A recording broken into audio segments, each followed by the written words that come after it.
Today's top stories at NBR: global advertising agencies fall into the bad books of a US university professor, Park Hyatt hotel developer chasing contractor for more than $30 million, building materials prices set to rise further, and there's more coming right up.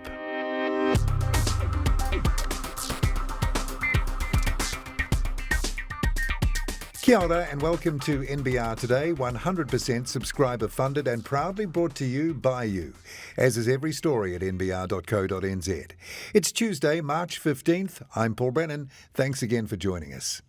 National Party finance spokesperson and former leader Simon Bridges has announced he will quit Parliament within weeks. In a surprise statement issued Tuesday morning, Bridges said he would hand his resignation to the Speaker in the coming weeks. He said he loved the National Party and this year he will have been a proud member for 30 years, and that for the first time in a while, National is in a good place under Christopher Luxon's leadership with momentum heading into the next election.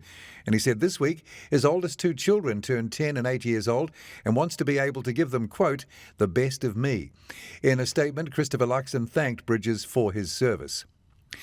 Global advertising agencies, including some that also operate in New Zealand, have fallen into the bad books of a US university professor keeping a list of which international companies are still operating in Russia as it wages war on Ukraine and which aren't.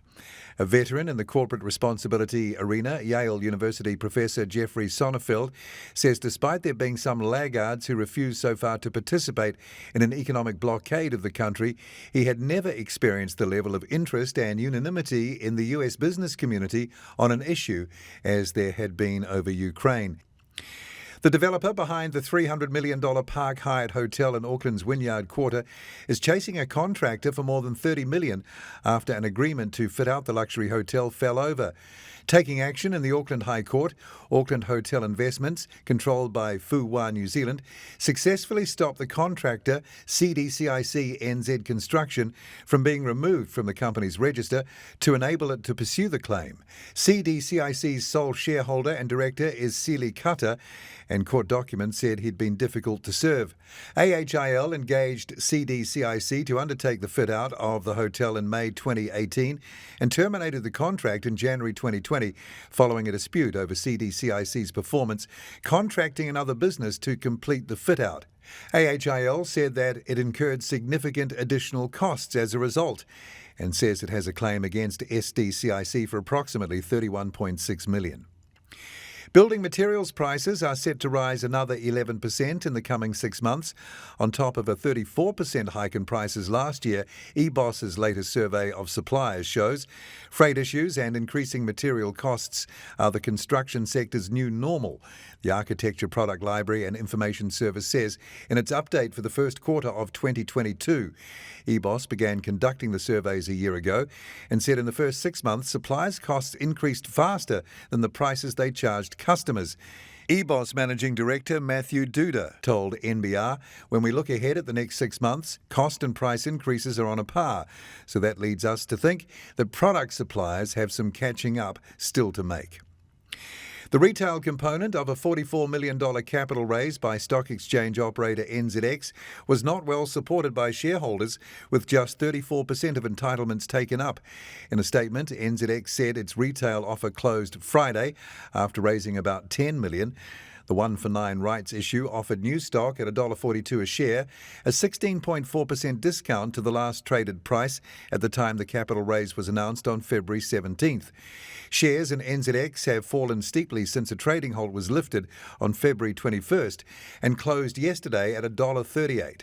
Fund manager Chris Swasbrook, previously an active shareholder in NZX, said the holdings under his control had been sold before the capital raise, although at current prices the stock looked interesting again. NZX shares are in trading halt while the retail offer shortfall is sold today, Tuesday, via a book build. 2 Degrees merger with Vocus Group Orcon has been given the green light by the Commerce Commission, with the regulator determining the combination would be unlikely to substantially lessen competition in any New Zealand market. On the first day of this year, 2 Degrees majority owner Trilogy and minority shareholder Tesbrit BV announced they had entered into a definitive agreement to sell the New Zealand company to a consortium of Macquarie Asset Management and Aware Super, owners of Vocus Group. The transaction will see Vocus's New Zealand operations, recently renamed Orcon, combined under the 2 Degrees brand, but led by Orcon's Chief Executive Mark Callender. Comcom Deputy Chair Sue Begg said, in giving Tuesday's decision, the evidence indicates that the merged entity will continue to face strong competition from existing competitors, including Spark and Vodafone.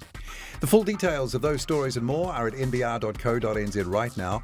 Tomorrow at NBR, the food delivery sector is set for a shake-up with an international player's launch, and the cost of hiring workers is skyrocketing. I'm Paul Brennan. Join me again from around lunchtime tomorrow for the morning's NBR trending stories, then again right here from 5:30 for another NBR Today.